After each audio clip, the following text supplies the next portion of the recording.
નમસ્કાર બાળ મિત્રો, આપણે મિશન NMMS માં મોડલ પેપર 1 ના સોલ્યુશનમાં પ્રશ્ન નંબર 1 થી 81 નંબરના પ્રશ્નોની સમજ મેળવી.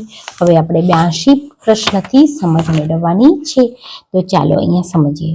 9 છોકરીઓની સરેરાશ ઉંમર 22 વર્ષ છે. એક છોકરો ઉમેરતા સરેરાશ ઉંમર 1 વર્ષ ઘટે તો ઉમેરાયેલો છોકરો કેટલા વર્ષનો હશે? જુઓ, આ રીતના પ્રશ્નો આપણે ઉકેલવાના થાય ત્યારે આપણે અહીંયા આ રીતે ગણીશું. પહેલા તો અહીંયા સમજીએ. 9 છોકરીઓ અને એની સરેરાશ ઉંમર. તો સરેરાશ ઉંમર આપી હોય ને ત્યારે પહેલા આપણે સરવાળો શોધી દેવાનો. તો સરવાળો કેવી રીતે કરવાનો? તો કેટલી છોકરી છે? 9 છોકરી. અને સરેરાશ ઉંમર કેટલી છે? તો 22 વર્ષ. તો આ બંનેનો ગુણાકાર કરો એટલે 22 અને 9 નો ગુણાકાર કરીએ એટલે સરવાળો મળે. 9 દુ 18, 9 દુ 18 ને 19. તો કેટલો આવ્યો? પહેલો સરવાળો 198. બરાબર. હવે એક છોકરો ઉમેર્યો એટલે 22માં એક છોકરો ઉમેર્યો એટલે 9માં કેટલા છોકરા થઈ ગયા? 10. તો સરેરાશ ઉંમર 1 વર્ષ ઘટી એટલે 22 માંથી 1 ઘટીને 21. હવે આપણે એમનો સરવાળો શોધીશું એટલે 21 અને 10 નો ગુણાકાર કરીશું તો 210 થશે. બરાબર ને? હવે આપણે કરવાની છે 210 માંથી 198 બંનેની બાદબાકી, કારણ કે આપણે ઉમેરેલો છોકરાનો વર્ષ શોધવાના છે. એટલે હવે આ બંનેની આપણે કરી દેવાની છે બાદબાકી. તો મોટામાંથી નાનો બાદ કરો તો કેટલું આવશે? અહીંયા 10 માંથી 8 જાય એટલે 2 અને અહીંયા 10 માંથી 9 જાય તો 1 એટલે 12 વર્ષ આપણો જવાબ આવે છે. બરાબર ને? તો આ રીતે દાખલો ઉકેલવાનો છે. ચાલો 83મો પ્રશ્ન આપણે સમજીએ. તો એક વિદ્યાર્થી ઉત્તર દિશામાં થોડીક વાર સુધી ચાલે છે. તો ચાલો, એક વિદ્યાર્થી ઉત્તર દિશામાં ચાલે છે. બરાબર. પછી તે પોતાના જમણા હાથ તરફ વળી થોડું અંતર ચાલે છે. તો જમણો હાથ કે ત્યારે તમારે હંમેશા ઘડિયાળના કાંટાની દિશામાં કાટખૂણે વળી જવાનું. તો જમણા બાજુ ચાલે. ફરીથી થોડીક વાર ઊભો રહ્યા પછી પોતાના જમણા હાથ તરફ ચાલવા માંડે છે. તો જમણા હાથ તરફ એટલે ઘડિયાળના કાંટાની દિશામાં કાટખૂણે વળવાનું. તો ફરીથી આપણે વળી ગયા. તો તે કઈ દિશામાં ચાલતો હશે? તો ચલો, આ દિશા કઈ છે? તો આ દિશા છે દક્ષિણ દિશા. તો આપણો જવાબ આવશે બી, દક્ષિણ. ચાલો હવે 84મો પ્રશ્ન સમજીએ. 23 છોકરીઓ એકબીજાની પાછળ ઊભી છે. હિના હરોળથી ચોથા સ્થાને છે. ચાલો, અહીંયા હિના આપણે 1, 2, 3, 4 આ હિના છે. કોણ છે? હિના. તોરલનું સ્થાન હિનાથી 7 સ્થાન પાછળ છે. તો એટલે કે 7 સ્થાન પાછળ છે એટલે ચોથા નંબરમાં હોય તો તોરલ 11મા નંબરમાં હોય. બરાબર. હિના ચોથા નંબરમાં હોય તો અહીંયા તોરલ કયા નંબરમાં હોય? 11મા નંબરમાં હોય. તો તોરલ છેડેથી કેટલા નંબરમાં હોય? આગળથી જો 11મા નંબરમાં હોય અને કુલ 23 છોકરીઓ હોય તો પાછળથી તોરલ કયા સ્થાનમાં હોય? તો પાછળ કેટલા સ્થાનમાં હોય? તો 13મા સ્થાનમાં, કારણ કે 11 ને 13 24 થઈ જાય અને તોરલ બે બાજુથી ગણાયું એટલે એક બાદ કરવી પડે એટલે કુલ 23 થઈ ગયા. જો આગળથી 11મા સ્થાને તોરલ હોય તો પાછળથી 13મા, કારણ કે આપણા કુલ કેટલા છોકરા છે? 23. તો 11 ને 13 24 થવા જોઈએ, કારણ કે બે વખત તોરલ ગણાય એટલે એક વખત બાદ કરવી પડે. તો આપણો જવાબ આવશે બી, 13. 85મો પ્રશ્ન સમજીએ. 5 વ્યક્તિઓ ઊભી છે. ચલો, હવે અહીંયા 5 ઊભી છે. 1, 2, 3, 4, 5. ઓકે. એટલે મીના નીતાની ડાબી બાજુ છે. તો આપણે મીતાની ડાબી બાજુ છે. તો માની લઈએ અહીંયા નીતા છે અને અહીંયા મીના છે. આ ડાબી બાજુ છે. તો આ નીતા ઊભી છે, આ મીના ઊભી છે. ઓકે. રાજુ આનંદની જમણી બાજુ છે. તો હવે આપણે રાજુ આનંદની જમણી બાજુ છે, પણ આનંદ નીતાની જમણી બાજુ છે. એટલે આપણે આનંદને અહીંયા બતાવવું પડે જમણી બાજુ, આ બાજુ. પણ રાજુ આનંદની જમણી બાજુ છે એટલે અહીંયા રાજુ અને અહીંયા આનંદ, કારણ કે આનંદ છે અને રાજુ આનંદની, રાજુ જે છે એ આનંદની જમણી બાજુ છે એટલે આનંદની જમણી બાજુ થઈ ગયું. પણ આનંદ એ નીતાની જમણી બાજુ એટલે આનંદ એ નીતાની જમણી બાજુ થઈ ગયું. સંગીતા મીનાની ડાબી બાજુ છે. ચાલો, હવે સંગીતાને બતાવો છે અને આ મીનાની ડાબી બાજુ સંગીતા આવી ગઈ. તો વચ્ચે કોણ છે? તો વચ્ચે કોણ આવશે? નીતા. તો વચ્ચે નીતા આવે છે. ચાલો 86મો પ્રશ્ન સમજીએ આપણે. તો 86મો પ્રશ્ન સમજવા માટે અહીંયા જુઓ, વિદ્યાર્થીઓની એક લાઈનમાં મેહુલ બરાબર મધ્યમાં છે. અહીંયા મેહુલ છે, પણ તે કયા પાછળથી 18મા ક્રમ છે, આનો 18મો ક્રમ છે. તો લાઈનમાં કુલ કેટલા વિદ્યાર્થી હશે? તો આ બાજુ 17 હોવા જોઈએ, આ બાજુ 17 હોવા જોઈએ, કારણ કે એ તો મધ્યમાં છે. તો હવે 17 ને 17 34 ને એક મેહુલ 35. તો કુલ કેટલા વિદ્યાર્થીઓ હોવા જોઈએ? તો 35 હોવા જોઈએ. ચાલો 87મો પ્રશ્ન સમજીએ. તો શું કે છે? 28 બકરી, 12 ઘેટા અને 15 કાબરના પગ કેટલા થાય? તો ચાલો પહેલા 28 બકરીના કેટલા પગ હોય? તો 4. તો એના 4 વડે ગુણાકાર કરી, એટલે 8 ચોક 32 વધી આવી 3, 8 4 દુ 8 ને 3 11. ચલો 12 ઘેટા, એના પણ કેટલા પગ હોય? તો 4 વડે એક ઘેટાને 4 પગ, એટલે 12 ચોક 48. અને કાબરને કેટલા પગ હોય? 2, તો 30. તો આ બધાનો આપણે કરી દઈશું સરવાળો. 8 ને 2 10, 2 ને 4 6 ને 3 9, 190. તો કુલ કેટલા પગ હોય? 190. બરાબર ને? ચાલો હવે આપણે નવો પ્રશ્ન સમજીએ. તો નવો પ્રશ્ન એટલે આ પ્રશ્ન, એક પાર્ટીમાં 15 વ્યક્તિઓ પરસ્પર હાથ મિલાવે છે, તો કુલ હાથ મિલાવવાની સંખ્યા કેટલી? તો પહેલા જુઓ કેટલી વ્યક્તિઓ હાથ મિલાવે છે? 15. તો 15 વ્યક્તિઓ જો હાથ મિલાવતી હોય તો આપણે આવું સૂત્ર છે, 15 ના અડધા 14, અને એને 15 અને એમાંથી એક ઓછું કરો એટલે 14, અને એને 2 વડે ભાગી નાખો, અને આનું આપણે જવાબ લાવવાનો છે. તો અહીંયા 2 સિત્તા 14, 2 ઉડી ગઈ, તો 15 સીતું 105 હાથ મિલાવવાની સંખ્યા થાય. જ્યારે આવા પરસ્પર હાથ મિલાવવાની સંખ્યાના પ્રશ્નો પૂછાય એટલે તમારે શું કરવાનું? 15 એમાંથી એક ઓછું કરીને 14 વડે ગુણાકાર કરવાનો અને ભાગ્યા 2 કરવાનો. ચાલો 89મો પ્રશ્ન સમજીએ. લીપ વર્ષમાં 1 ફેબ્રુઆરીના રોજ રવિવાર છે. 1 ફેબ્રુઆરીએ શું છે? રવિવાર. અને એ લીપ વર્ષ છે એટલે આપણા કેટલા દિવસ હોય? 29 દિવસ હોય. તો 1 માર્ચના રોજ કયો વાર છે? તો ચાલો હવે આપણે જોઈએ. 1 ફેબ્રુઆરીએ રવિવાર હોય તો 8 તારીખે રવિવાર, બરાબર? 7 7 ઉમેરો, 15 તારીખે રવિવાર, 22 તારીખે રવિવાર, 22 માં 7 ઉમેરો, 29 તારીખે રવિવાર. તો 1 માર્ચે કયો વાર હોય? તો 1 માર્ચે સોમવાર હોય. ચલો હવે નવો પ્રશ્ન જોઈએ. 52 પત્તામાંથી એક પત્તું પસંદ કરવામાં આવે અને તે પત્તું ચહેરા વાળું હોય, બરાબર ને? તો આપણા બાજી પત્તા હોય એમાં કુલ 52 પત્તા હોય, અને એમાંથી ચહેરા વાળા કેટલા પત્તા હોય છે? તો 3 લાલના હોય છે, 3 ચરકટના હોય છે, ગોલ ડી બાદશાહ, બરાબર ને? તો 3 લાલના, 3 ચરકટના, 3 કાળીના અને 3 ફૂલીના, એટલે કુલ 12 પત્તા આપણા ચહેરા વાળા હોય, બરાબર? તો ચાલો અહીંયા છેદ ઉડાડી દઈએ. 3 ચોક 12, 13 ચોક 52, 4 4 ઉડી ગયા, તો શું વધ્યા? તો 3 ભાગ્યા 13. તો આપણો જવાબ આવશે બી, 3/13. સમજ પડે છે ને? તો આ રીતે તમારે જવાબ આપવાનો થાય છે. ચાલો હવે આપણે અહીંયા જોઈશું 91મો પ્રશ્ન. તો 5/17 નો વ્યસ્ત નીચેના પૈકી, તો 5/17 છે એનો વ્યસ્ત શું થાય? 17/5. તો 17/5 અહીંયા ના આપ્યું હોય તો આપણે અહીંયા 17 ને 5 વડે ભાગીએ તો 5 તરી 15, 2. ચલો ગોઠવી દો. 3.2 છે અહીંયા એવું. તો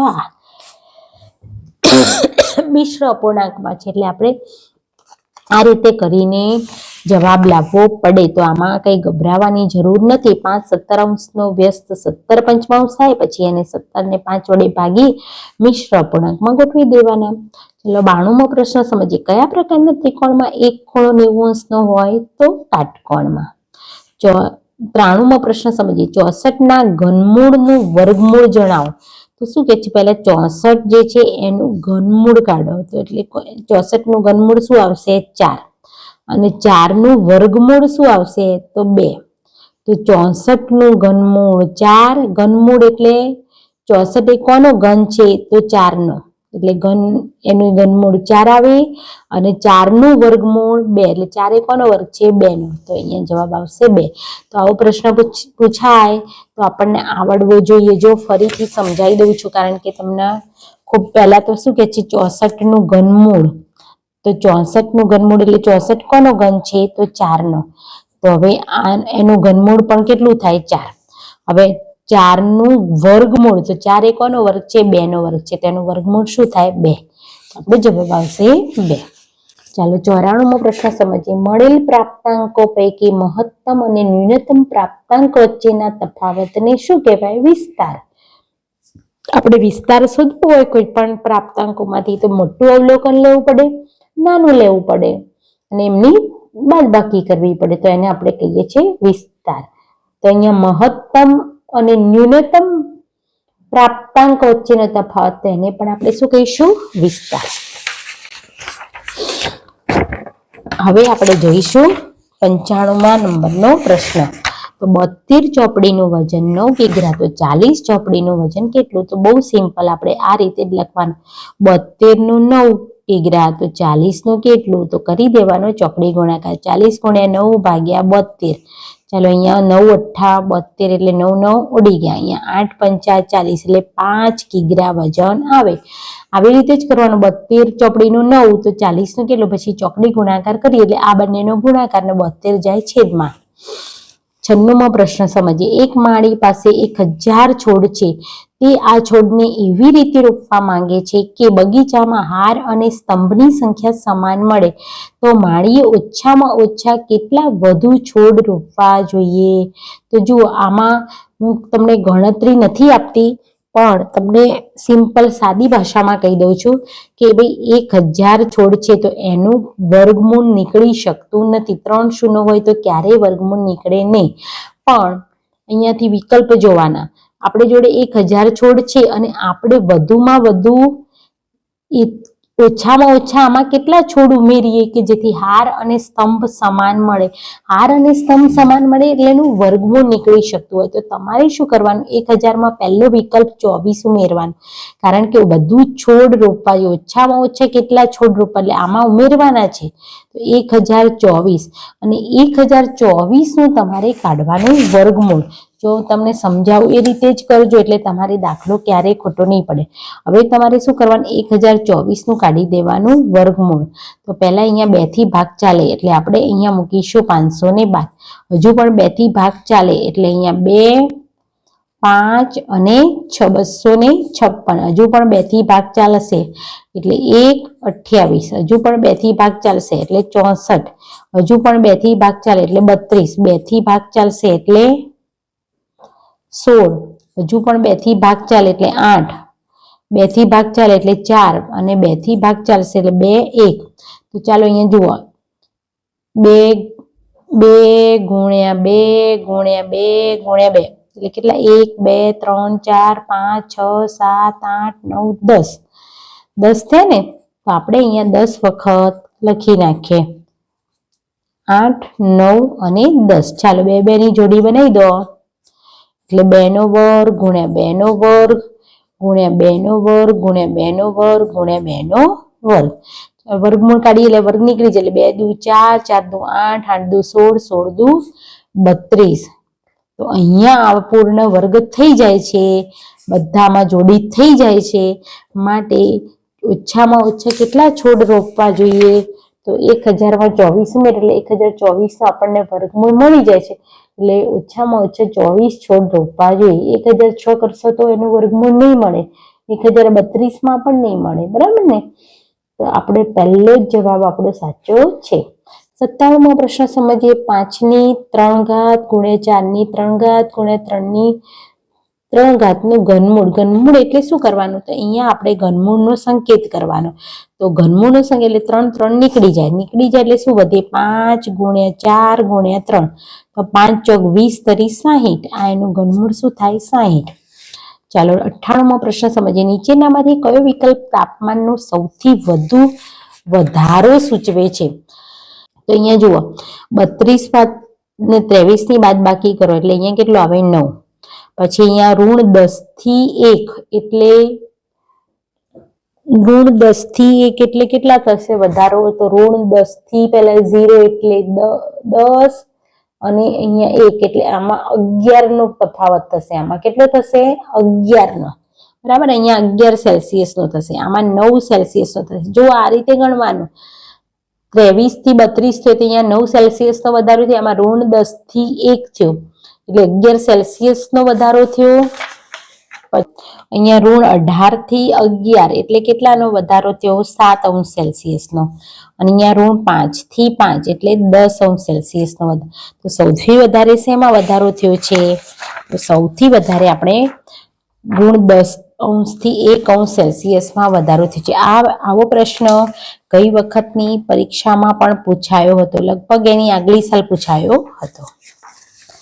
ચાલો હવે આપણે અહીંયા જોઈશું એક લંબચોરસની એક બાજુનું માપ 15 સેમી છે તો એના વિકર્ણનું માપ 17 સેમી છે તો તેનું ક્ષેત્રફળ કેટલા ચોરસ સેમી થાય?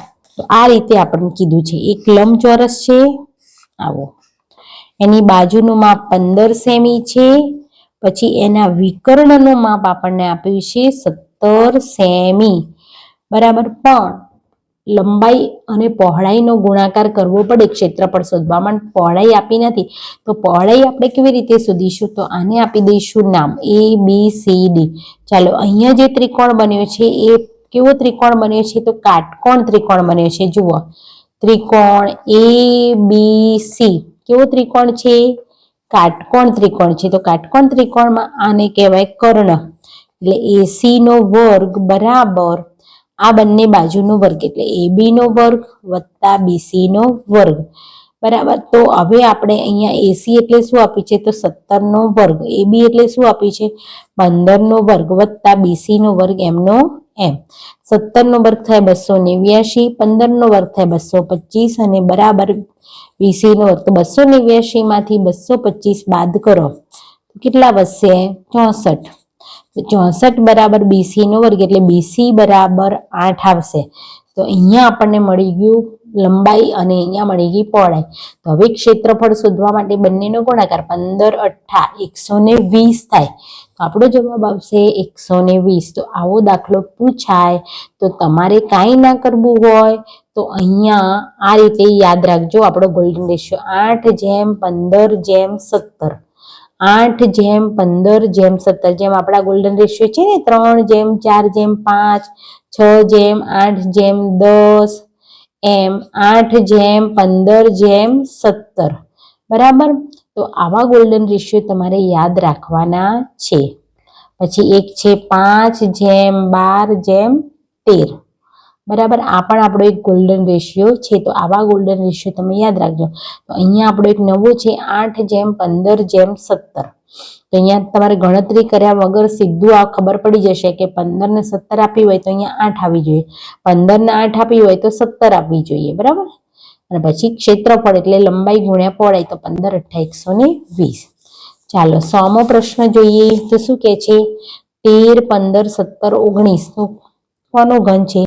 ચાલો સરવાળો કરીએ. 13 15 17 19, 3 ને 5 8, 8 ને 7 15 ને 9 24, બધી આવી 2 ને 3 4 5 6, 64 નો ઘન કે છે. તો 64 નો ઘન શું આવશે? 4. તો આપણો જવાબ શું આવશે? 4. 101મો પ્રશ્ન સમજીએ. બે ભિન્ન રેખાઓને એક રેખા છેદવાથી કુલ કેટલા ખૂણા બને? તો ચલો એમ કે છે આ બે ભિન્ન રેખાને એક રેખા છેદે તો કુલ કેટલા ખૂણા બને? તો 1 2 3 4 અહીંયા 5 6 7 8. તો આપણને ખબર છે કેટલા ખૂણા બનશે? 8. છેદિકામાં શીખી ગયા છે, બરાબર. ચલો a ની m ઘાત ભાગ્યા a ની n ઘાત તો શું થશે? a ની m ઓછા n, બંને ઉપરની ઘાતોનો બાદ બાકી થશે આધાર પર. જો x બરાબર -3 હોય તો -3 x ની 3 ઘાતની કિંમત શોધો. તો જ્યાં x છે આપણે ત્યાં કેટલા મૂકવાના? -3. તો -3 અહીંયા પણ -3 એની 3 ઘાત બરાબર -3 એમ. અને જુઓ કોઈ પણ ઋણ સંખ્યા હોય પણ એનો ગુણાકાર ઉપર 3 વખત થાય છે. જો 2 વખત થતો હોય તો ધન થઈ જાય, 3 વખત થાય તો એનો એ જવાબ ઋણ રહે. એટલે ઋણ 3 નો ગુણાકાર કેટલી વખત થશે? તો √3 ગુણ્યા √3 ગુણ્યા √3. તો આપણો જવાબ શું આવશે? 4 વખત એમનો ગુણાકાર ઋણ નો ગુણાકાર 4 વખત થઈ ગયો તો ધન બની જશે 81, બરાબર. જો 3 વખત ઋણનો ગુણાકાર હોય તો જવાબ ઋણ આવે, 2 વખત હોય તો ધન થઈ જાય, 4 વખત હોય તો ધન થઈ જાય, 5 વખત હોય તો ઋણ થઈ જાય, બરાબર. એટલે ઉપર જો એકી સંખ્યા હોય અથવા તો અહીંયા જો 4 વખત થઈ ગયું, 1 2 3 4, એટલે એ ધન થઈ જાય. બેકી સંખ્યામાં ગુણાકાર હોય તો ધન થાય અને એકી સંખ્યામાં ગુણાકાર હોય તો ઋણ થાય. ચાલો હવે જોઈએ, ઋણ બેકી 3 સંખ્યાનો ગુણાકાર. કેટલી સંખ્યાનો? 3. તો ગુણાકાર હંમેશા ઋણ મળે. 3 સંખ્યા હોય ઋણ તો જવાબ ઋણ જ મળે, બરાબર. 105મો પ્રશ્ન સમજીએ. એક વ્યક્તિની વાર્ષિક આવકમાં 10% વધારો થતા ₹1,54,000 થઈ, તો આ વ્યક્તિની વધારા પહેલાની આવક કેટલી હોય? તો આપણે વિકલ્પો ઉપરથી જ જોવાનું છે. તો વિકલ્પો ઉપરથી જોઈએ તો અહીંયા જુઓ, પહેલો વિકલ્પ છે 1,04,000. તો 1,04,000 હોય આપણી આવક અને એમાં એના 10% ગણવાના, એટલે કેટલા થાય? તો 10,400. ખાલી એક શૂન્ય ઉડાડી દેવાની. 10% એટલે આપણે એક શૂન્યમાંથી કેન્સલ કરવાની, તો 10,400. તો હવે 1,04,000માં 10,400 ઉમેરીએ તો 1,54 થાય? ના, નથી થતું, એટલે આ વિકલ્પ ખોટો. ચલો 14,000, તો એની 10% ગણીએ એટલે 1,400 થઈ જાય. તો 1,400 ઉમેરો તો આ વાર્ષિક એ તો આવે જ નહીં, 10,400 પણ આવે નહીં. ચલો 1,40,000 આપણે જોઈશું. તો 1,40,000 જે છે એની 10% એટલે 14,000 થઈ. તો 1,40,000માં આપણે 14,000 ઉમેરો તો કેટલા થાય છે જોઈએ. તો કેટલા થાય? તો 1,54,000 થાય. તો આપણી કેટલી આવક હોય? 1,40,000 હોય. હવે જોઈએ 106મો પ્રશ્ન. તો અહીંયા મેં તમને આગળ પણ આવો એક દાખલો આવ્યો છે, તમારે જ કરી દેવાનો છે, ચોકડી ગુણાકાર. તો કેવી રીતે ચોકડી ગુણાકાર કરશો તમે? તો તમારે આ રીતે ચોકડી ગુણાકાર કરવો પડશે. જો અહીંયા 9x છે, નીચે 7 ઓછા 6x છે, બરાબર અહીંયા 15, નીચે મૂકવાનું છે 1. હવે આમનો કરી દેવાનો ચોકડી, પહેલા આને કરી દેવાના કૌંસ. તો 15 ને 7 ઓછા 6x વડે ગુણો અને બરાબર 1 ગુણ્યા 9x એટલે 9x. 15 સીતા 105 ઓછા 15 છંગ 90 એટલે x બરાબર 9x. ચાલો આપણે 105 બરાબર આ 9x અને આ 90x ને આ બાજુ લઈ ગયા એટલે 90x. તો 105 બરાબર 99x. તો x બરાબર શું થયું? 105 ભાગ્યા 99 થાય કે નહીં? તો ચાલો આપણે છેદ ઉડાડીશું. તો કેવી રીતે છેદ ઉડશે? અહીંયા પણ પ્રિન્ટિંગ મિસ્ટેક થઈ છે એટલે કઈ જવાબ આવી શકે એવો નથી. ચાલો 107મો પ્રશ્ન જોઈએ. ઈંટનો આકાર કેવો હોય છે? તો ઈંટનો આકાર લંબઘન હોય છે. પછી અહીંયા જુઓ 3 6 9 12 આ પદાવલીમાં 10મા સ્થાનની 3નો ઘડિયો બોલવાનું છે. તો 3 દાન 30, બરાબર. તો 10મા સ્થાનની કિંમત શું આવશે? 30. મો પ્રશ્ન જોઈએ. જે ત્રિકોણમાં બે બાજુના માપ સરખા ન હોય એ ત્રિકોણને વિષમ બાજુ ત્રિકોણ. 110મો પ્રશ્ન સમજીએ. 8ની 4 ઘાત ગુણ્યા 8ની 2 ઘાત એની 1/2 ઘાત. તો આવું આપ્યું છે 8ની 4 ગુણ્યા 8ની 2 અને એની 1/2. તો આપણે આવી રીતે થાય. ની જુઓ 4 વત્તા 2 અને એની 1/2 એટલે 8ની 6ની 1/2 એટલે 8ની 6 ગુણ્યા 1/2. તો શું થશે? અહીંયા 2 તરી 6 એટલે 8ની 3 ઘાત. 8ની 3 ઘાત એટલે 8ની 8 ગુણ્યા 8 ગુણ્યા 8 એટલે 8 512. તો સી 512 આપણે જવાબ આવે છે. ચાલો હવે અહીંયા પણ આપણે જોઈશું. તો એક ટેબલ જેની છાપેલી કિંમત 15,000 છે તે ₹14,000માં મળે છે. તો તેના ઉપર મળેલ વળતરની ટકાવારી શોધો, બરાબર. તો આપણને છાપેલી કિંમત કેટલી છે? 15,000 અને 14,000માં મળે છે એટલે કેટલું વળતર મળ્યું? તો ₹1,000 આપણને વળતર મળ્યું. હવે આપણે શું શોધવાની છે? એની ટકાવારી. તો ટકાવારી શોધવા માટે આપણે કહીએ 15,000 હોય ત્યારે 1,000 વળતર. તો 100 એ કેટલા? તો 100 ગુણ્યા 1,000 ભાગ્યા 15,000. તો આપણે શૂન્ય ઉડાડીએ.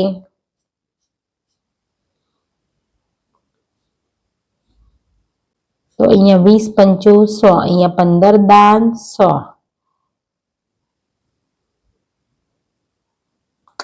અહીંયા પણ કંઈક પ્રિન્ટિંગ મિસ્ટેક છે, મિસ્ટેક જ છે. ઓકે, એટલે આનો જવાબ પણ આપણને મળતો નથી, એટલે છોડી દઈએ છીએ. ચાલો 112મો પ્રશ્ન સમજીએ. વર્તુળના કેન્દ્ર પાસે કુલ અંશ માપ કેટલું હોય? તો કેન્દ્ર પાસેનું કુલ અંશ માપ 360 અંશ હોય, એટલે આપણો જવાબ આવશે સી 360 અંશ. બરાબર. ચાલો હવે આપણે જોઈએ 3.5 મીટર એટલે કેટલા સેન્ટીમીટર? તો 3.5 મીટર એટલે કેટલા સેન્ટીમીટર? 3 મીટર અને ઉપર 5 સેમી. 3.5 એટલે પહેલા તો 3 મીટર એના 300 સેમી અને 0.5 એટલે એના 50, અડધો. 3 મીટર અને ઉપર અડધો મીટર એટલે 350 સેમી થાય. બરાબર. 3.5 મીટર એટલે પહેલા 3 મીટર કહેવાય આખા અને ઉપર અડધો 0.5 એટલે અડધો એટલે 50 સેમી. એક વર્તુળનો વ્યાસ 4.2 મીટર હોય તો એની ત્રિજ્યા કેટલી? તો વ્યાસ કરતા ત્રિજ્યા હંમેશા અડધી હોય, એટલે 4.2 ને 2 વડે ભાગો એટલે 2.1 આવે. ચાલો અહીંયા જોઈશું 6.3. આપણે આવો પ્રશ્ન પૂછાય ત્યારે આપણે બિલકુલ ગભરાવાની જરૂર નથી. આ પ્રશ્ન બાળ મિત્રો તમારે સમજતા કદાચ વાર થાય, પણ હું તમને અહીંયા સમજાવું છું. આપણે આવું પૂછ્યું છે 6.3 ઓછા 2.50 બરાબર કેટલા? તો 6.3 એટલે 75.75. કોઈ 3/4 એટલે 0.75 ગણવા, 1/2 હોય તો 0.50 ગણવાના. આ 0.50 એટલે 1/2 અને 3/4 એટલે 0.75 અને ઓછા 2.50 આપણે બાદ કરીએ. ચલો 6.75 2.50 બાદ કરો, કેટલા વધે? 5, 7 માંથી 5 જાય તો 2, 4.25 વધે. તો 4.25 એટલે 4 અને 0.25 એટલે 1/4. તો આપણો જવાબ આવશે સી 4/1/4. પડે છે. તો આ રીતે જ તમારે જોવાનું છે. ચાલો 116મો પ્રશ્ન સમજીએ. 7x ની 4 ઘાત ઓછા 5x વર્ગ વત્તા 8 માં અચળ પદ કયું છે? તો 8 એ શું છે? અચળ પદ. ચાલો અહીંયા જોઈએ. 12 કેળાની કિંમત 33 રૂપિયા હોય તો 8 કેળાની કિંમત કેટલી? તો 12 ની 33 તો 8 ની કેટલી? તો ચોકડી ગુણાકાર 8 ગુણ્યા 33 ભાગ્યા 12. અહીંયા 11 તરી 33, 4 તરી 12 એટલે 3 3 ઉડી ગયા. અહીંયા 4 દુ 8 એટલે 4 4 ઉડી ગયા. તો 11 દુ 22. કેટલા રૂપિયા હોય? 22 રૂપિયા હોય. ચાલો 118મો પ્રશ્ન સમજીએ. રમેશનો પગાર રૂપિયા 8,000 હતો, વધીને 10,000 થયો. તો કેટલો વધારો થયો? 8,000 માંથી 10,000 એટલે 2,000 નો વધારો થયો. તો 8,000 માંથી 2,000 વધી ગયા. તો એ 8,000 ના કેટલા ટકા વધ્યા કહેવાય? તો ચોથા ભાગના વધ્યા કહેવાય. ચોથો ભાગ એટલે 25%.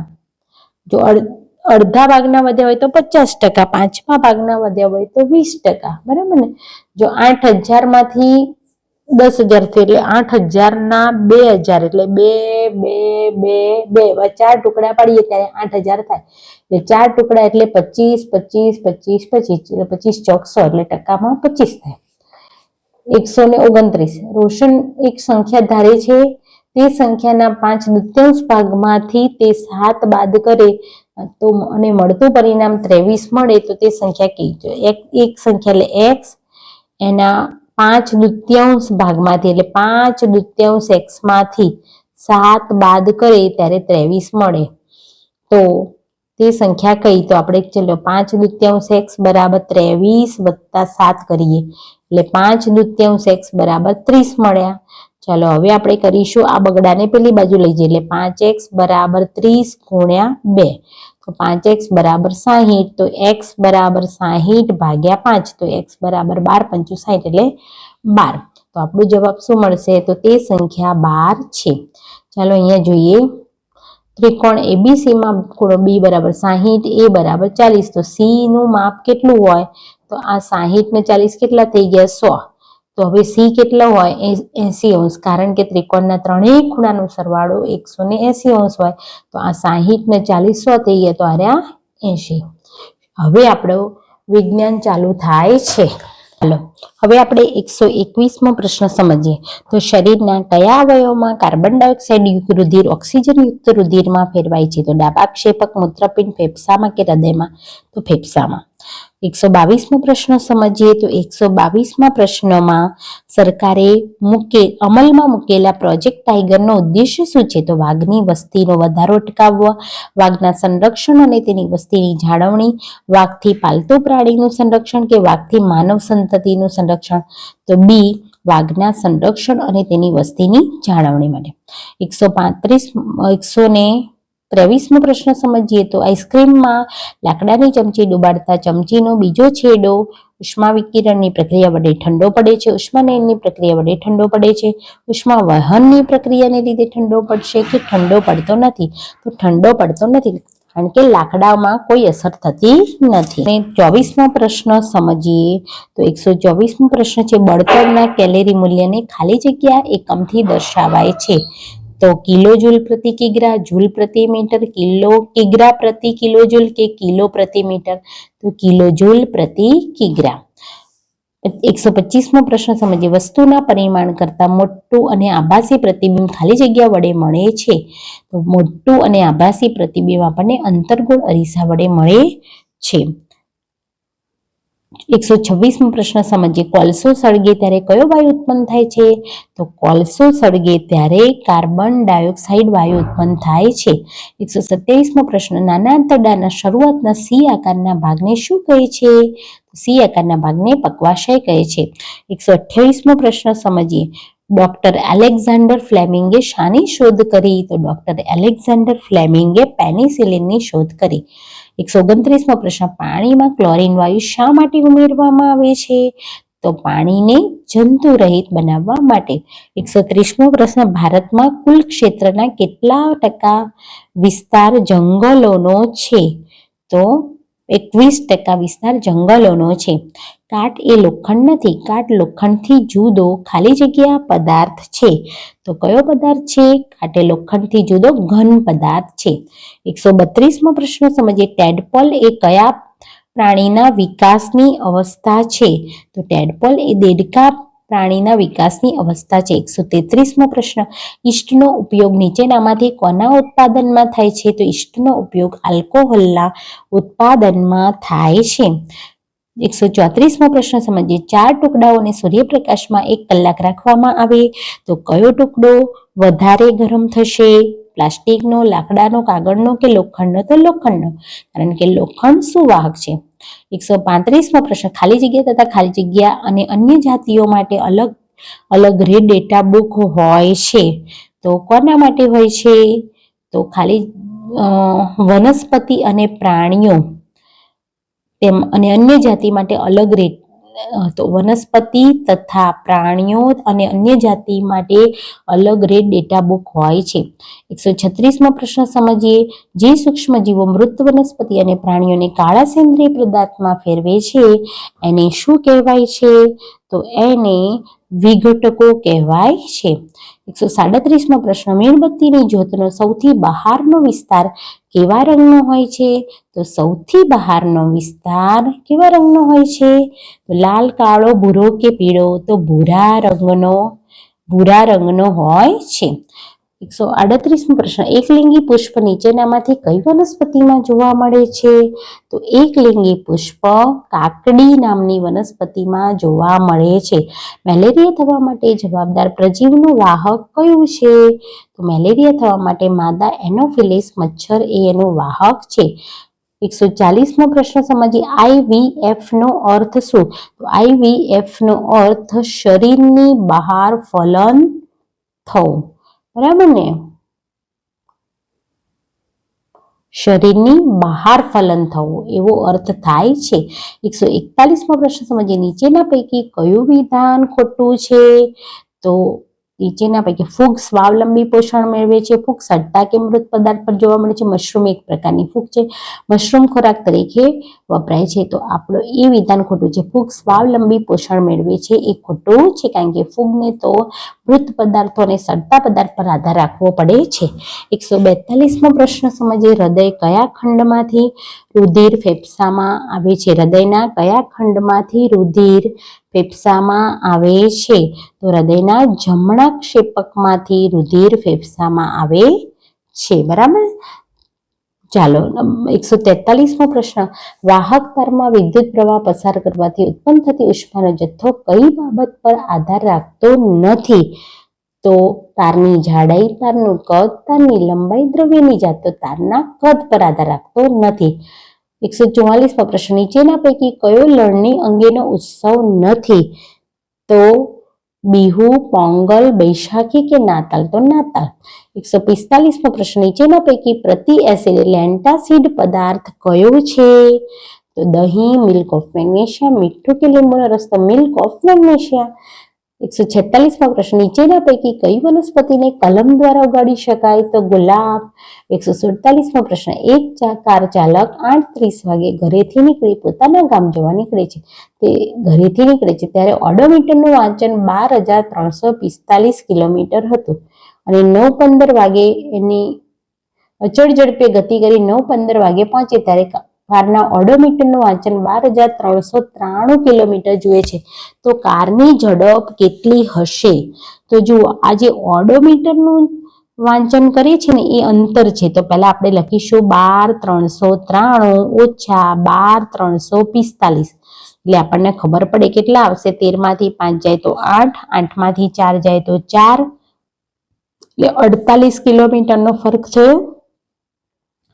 તો એ અંતર આવ્યું, અંતર બરાબર 48 કિમી. ઓકે, અને સમય જોવાનો.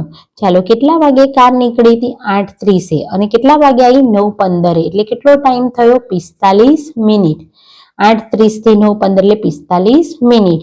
હવે ઝડપ એટલે અંતર ભાગ્યા સમય, બરાબર. આ આપણું સૂત્ર છે. તો અંતર કેટલું છે?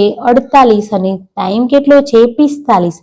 ચાલો આપણે છેદ ઉડાડી દઈએ ઉડતા હોય તો અહીંયા આપણા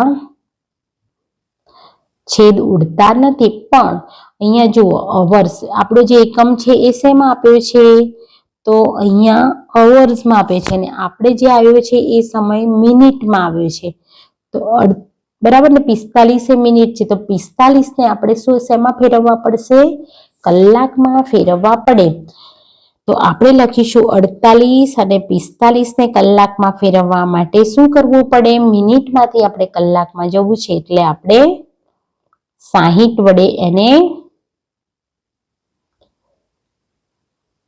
ભાગવા પડે, બરાબર ને. મિનિટમાંથી બહુ ટફ દાખલો થઈ જાય છે એટલે પણ અહીંયા 60 ભાગવા પડે. ચાલો, તો હવે છેદનો છેદ હવે ઉપર જતો રહેશે અને અહીંયા નીચે આવશે. તો અહીંયા આપણે છેદ ઉડાડી દઈશું. 15 ચોક 60 અને 15 તરી 45. 15 15 ઉડી ગયા. અહીંયા 16 તરી 48 એટલે 3 3 ઉડી ગયા એટલે 16 ચોક 64. તો બી 64 કિલોમીટર પ્રતિ અવર આવે છે. કદાચ તમને નહીં સમજાયું હોય પણ ખૂબ ઝડપી મેં દાખલો ગણ્યો. કદાચ આ દાખલો પૂછાય તો 64 આવી જ રીતે હોય તો આટલું અંતર આવે કેટલું? 48 કિલોમીટર અને 45 મિનિટ. જો આ અંતર આવે તો આ જવાબ આવશે. ચલો 148મો પ્રશ્ન આપણે જોઈએ. તો કાર્બનનું શુદ્ધ સ્વરૂપ કોણ છે? તો કાર્બનનું શુદ્ધ સ્વરૂપ કોણ છે? કોક.